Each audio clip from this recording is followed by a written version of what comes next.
Hello friend, આપણે આવી ગયા છીએ એક નવા જ વિડીયો સાથે। તો આજે આપણે બનાવવાના છીએ ગ્રેવી મંચુરિયન। જે આપણે બહારથી મંચુરિયન લઈ આવીએ એવું જ ટેસ્ટમાં બેસ્ટ થશે, જેવું રેસ્ટોરન્ટમાં મળે એવું જ બનશે।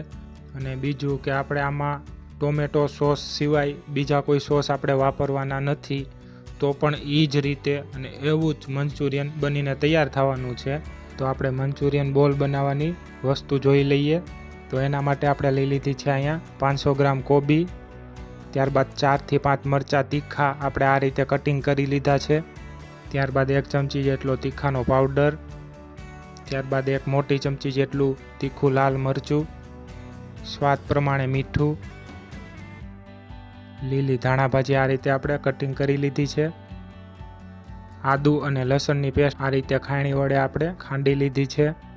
ત્યારબાદ 1 બાઉલ મેંદો, ત્યારબાદ 1 બાઉલ જેટલો તપકીર પાવડર એટલે કે કોર્નફ્લોર, 1 મોટી ચમચી જેટલો ગરમ મસાલો। તો મંચુરિયનના બોલ માટે આ રીતની વસ્તુ વપરાશે। તો હવે આપણે એની ગ્રેવી બનાવવાની વસ્તુ જોઈ લઈએ। તો પહેલાં આપણે લઈ લીધો છે 1 બાઉલ જેટલો તપકીર પાવડર, કોર્નફ્લોર, ત્યારબાદ ટોમેટો સોસ જે આપણે જરૂર મુજબ વાપરવાનો છે। ત્યારબાદ 2 થી 3 નંગ તીખું લીલું મરચું આ રીતે કટિંગ કરી લીધું છે। ત્યારબાદ 1 ચમચી જેટલો તીખા પાવડર, ત્યારબાદ 1 મોટી ચમચી જેટલો લાલ મરચું પાવડર, ત્યારબાદ 4 મોટી ડુંગળી આ રીતે આપણે મશીનમાં કાઢી લીધી હતી। ત્યારબાદ સ્વાદ પ્રમાણે મીઠું, ત્યારબાદ લીલી સમારેલી ધાણા ભાજી, ત્યારબાદ 1 મોટી ચમચી જેટલું આદુ અને લસણની પેસ્ટ, ત્યારબાદ મોટું કેપ્સિકમ મરચું આ રીતે આપણે કટિંગ કરી લીધું છે। ત્યારબાદ 1 ચમચી જેટલો ગરમ મસાલો। તો કંઈક આ રીતની વસ્તુ વપરાશે ગ્રેવીમાં। ગ્રેવી માટે। તો આગળની પ્રોસેસ કરીએ। તો પહેલાં આપણે આ કોબીને એક ખમણીમાં આ રીતે ખમણી નાખવાની છે। તો આ રીતે બધી આપણે કોબી આમાં ખમણી નાખી છે। તો એમાં આપણે એડ કરીશું આદુ લસણની પેસ્ટ, ત્યારબાદ એડ કરીએ તીખા પાવડર, ત્યારબાદ એડ કરીએ લાલ મરચું પાવડર જે તમે તમારી તીખાશ પ્રમાણે એડ કરી શકો છો। ત્યારબાદ આપણે એડ કરીશું ગરમ મસાલો, ત્યારબાદ સ્વાદ અનુસાર મીઠું એડ કરી દઈએ। ત્યારબાદ આ બધું આપણે આ રીતે મિક્સ કરી લેવાનું છે। બધા મસાલા અને મીઠું અંદર ભળવાથી કોબી અંદરથી પાણી છોડવા લાગશે। તો આ રીતે બધું મિક્સ થઈ જાય અને કોબીનું બધું પાણી એકદમ છૂટું થઈ જશે। તો આ રીતે ધીમે ધીમે આપણે મિક્સ કરી લેવાનું છે, એટલે કોબીનું પાણી છૂટું થઈ જાય। તો કમ્પ્લીટ આ મિક્સ થઈ ગયું છે। તો હવે આપણે એમાં એડ કરીશું ધાણા ભાજી, ત્યારબાદ તીખું લીલું મરચું, ત્યારબાદ તપકીર પાવડર એડ કરી દઈએ એટલે કે કોર્નફ્લોર એડ કરવાથી શું થશે કે જે આ કોબીમાં પાણી છૂટું પડ્યું એ આ કોર્નફ્લોરના કારણે બધુંય ઓબ્ઝર્વ થઈ જશે। જ્યારે આપણે આ મંચુરિયનના બોલ ફ્રાય કરશું ત્યારે ક્રિસ્પી અને એકદમ કરકરા બોલ થશે આ એડ કરવાથી। તો કોર્નફ્લોર એડ કર્યા બાદ આને આ રીતે આપણે સરસ રીતે મિક્સ કરી દેવાનું રહેશે એટલે પાણી બધું ઓબ્ઝર્વ થઈ જાય।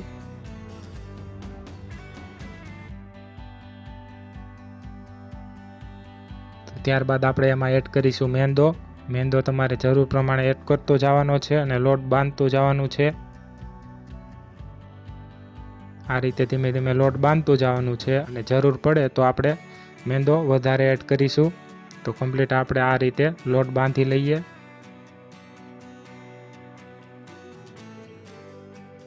તો કમ્પ્લીટ આપણો આ મસાલો તૈયાર થઈ ગયો છે। તો આ રીતે આપણે કઠણ રાખવાનો છે, જો હાથમાં આ રીતે બોલ બની જાય એ રીતે કઠણ રાખવાનો છે। તો હવે આપણે આને ફ્રાય કરીએ। તો એક કડાઈમાં આપણે તેલ ગરમ થવા રાખી દીધું છે। ગેસની ફ્લેમ હાઈથી થોડીક આપણે લો રાખવાની છે। બહુ ગરમ તેલમાં આપણે ફ્રાય કરવાનું નથી આને, કેમ કે જો આપણે બહુ ગરમ તેલમાં ફ્રાય કરશું તો ઉપરથી તો ચડી જશે અને ક્રિસ્પી પણ થઈ જશે પણ અંદર કાચા રહી જશે। એટલે આપણે મીડિયમ ગરમ તેલમાં જ આપણે આને ફ્રાય કરવાના છે। તો આ રીતનું તેલ ગરમ હોય ત્યારે જ આ રીતે આપણે એમાં આ બોલ્સ બનાવી અને મૂકતું જવાનું છે।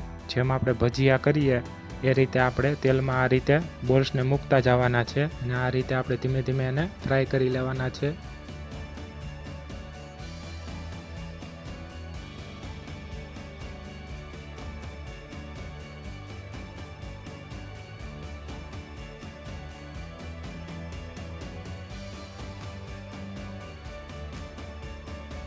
તો હવે આપણા બોલ ફ્રાય થઈ ગયા છે. 5 મિનિટ જેટલો આમાં ટાઈમ થયો હતો.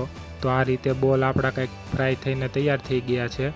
તો આને હવે આપણે એક પ્લેટમાં કાઢી લેશું. આ રીતે આને પ્લેટમાં કાઢી લઈએ. તો આ રીતે આપણા બોલ ફ્રાય થઈ ગયા છે. ઉપરથી એકદમ ક્રિસ્પી, અંદરથી પોચા, એ રીતે આપણે બોલ ફ્રાય કરી લીધા છે. જો તમે આને એમનેમ ખાશો તો પણ આને ખાવામાં બહુ જ એકદમ ટેસ્ટી બનશે. એવા બોલ આ તૈયાર થાય છે. તો હવે આ રીતે આપણે આગળ બધાય બોલ ફ્રાય કરી લઈએ. તો કમ્પ્લીટ હવે મંચુરિયનના બોલ બધા જ ફ્રાય થઈ ગયા છે. તો એક બોલ આપણે આ રીતે જોઈએ તો ઉપરથી ક્રિસ્પી અને અંદરથી એકદમ પોચું દેખાય છે. તો કમ્પ્લીટ છે આપણા મંચુરિયનના બોલ. તો હવે આપણે ગ્રેવી બનાવવાની પ્રોસેસ કરી લઈએ. તો એક કઢાઈમાં આપણે ક્વોન્ટિટી પ્રમાણે તેલ એડ કરી દીધું છે. તેલ ગરમ થઈ ગયા બાદ આપણે એમાં એડ કરીશું ડુંગળી. તો આ રીતે એને ધીમે ધીમે મિક્સ કરતું જવાનું છે અને બધું એમાં આપણે એડ કરતા જઈએ હમણાં. તો હવે એમાં આપણે એડ કરીશું આદુ લસણની પેસ્ટ. આદુ લસણ પેસ્ટની ક્વોન્ટિટી થોડીક વધારે રાખવી, કેમ કે મંચુરિયનમાં આદુ લસણ વધારે હશે તો ખાવામાં એકદમ ટેસ્ટી લાગશે. એડ કર્યા બાદ આપણે આને આ રીતે હલાવતું જવાનું છે અને પછી એક એક વસ્તુ એડ કરતી જવાની છે. તો હવે એમાં એડ કરીશું તીખું લીલું મરચું અને આને આ રીતે હલાવી લેશું અને 2 મિનિટ જેટલું આને આપણે ચડવા દેવાનું છે.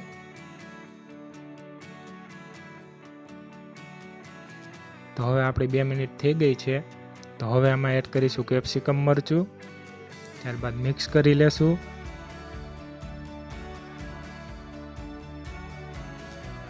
મિક્સ કર્યા બાદ આપણે એમાં એડ કરીશું તીખા પાવડર. ત્યારબાદ એડ કરીશું ગરમ મસાલો. ત્યારબાદ એડ કરીશું સ્વાદ અનુસાર મીઠું. પછી આને સરખુંથી મિક્સ કરી લઈએ. તો મિક્સ થઈ ગયા બાદ આપણે આમાં એડ કરીશું કોબી. તો કોબીને મેં આ રીતે લાંબી કંઈક સમારી લીધી હતી. તો થોડી કોબી આમાં એડ કરી દઈએ. તો આને મિક્સ કરી લઈએ. ત્યારબાદ તીખાશ પ્રમાણે લાલ મરચું એડ કરી દઈએ અને મિક્સ કરી લઈએ. ત્યારબાદ ટોમેટો સોસ એડ કરવાનો છે. જે તમારી મંચુરિયનની ક્વોન્ટિટી જ હોય એ પ્રમાણે એડ કરવો. મેં અહીંયા મોટી 5 ચમચી જેટલો એડ કર્યો છે. તમારી મંચુરિયનની ક્વોન્ટિટી વધારે હોય તો તમે વધારે એડ કરી શકો છો. અને આ રીતે બધું મિક્સ કરી લઈએ. આ બધું બળે નહીં એટલા માટે આમાં થોડુંક આપણે પાણી એડ કરી દેવાનું છે. આ રીતે થોડુંક પાણી એડ કરવાથી આપણી શાકભાજી મસાલા બળી ન જાય એટલા માટે થોડુંક પાણી એડ કરવાનું છે. તો હવે લેશું આપણે તપકીર પાવડર એટલે કે કોર્નફ્લોર. એને આ રીતે સાદું પાણી એડ કરી અને એને આ રીતે મિક્સ કરી પછી જ નાખવાનું છે. એમ જ કોર્નફ્લોર એડ નથી કરી દેવાનો, નકર અંદર ગાંઠું જેવું થઈ જશે.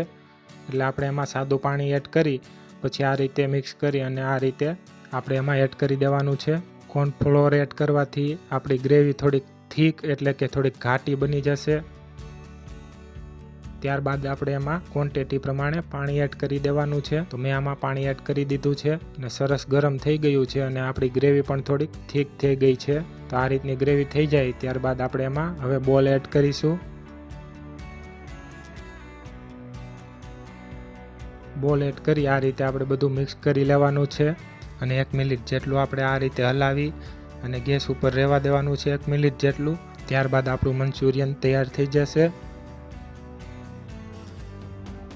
તો 1 મિનિટ થઈ ગઈ છે અને આપણું મંચુરિયન કમ્પ્લીટ તૈયાર થઈ ગયું છે. તો હવે આપણે એને એક પ્લેટમાં સર્વ કરીએ. તો હાજર છે આપણું ગ્રેવી મંચુરિયન. એકદમ રેસ્ટોરન્ટ ટાઈપ જ બનીને તૈયાર થશે અને સ્વાદમાં પણ એવું જ રહેશે. તો ફ્રેન્ડ આને જરૂરથી ટ્રાય કરજો અને આ રેસીપી તમને કેવી લાગી એ કમેન્ટ બોક્સમાં જરૂરથી લખી દેજો. તો આવા જ અવનવા વિડીયો માટે આ ચેનલને લાઇક, શેર અને સબસ્ક્રાઈબ કરો. અને બીજું કે આ ચેનલ નવી છે તો આને સપોર્ટ કરી દેજો. તો ફરી મળીએ આવા જ કોઈ નવા વિડીયો સાથે. ત્યાં સુધી જય માતાજી.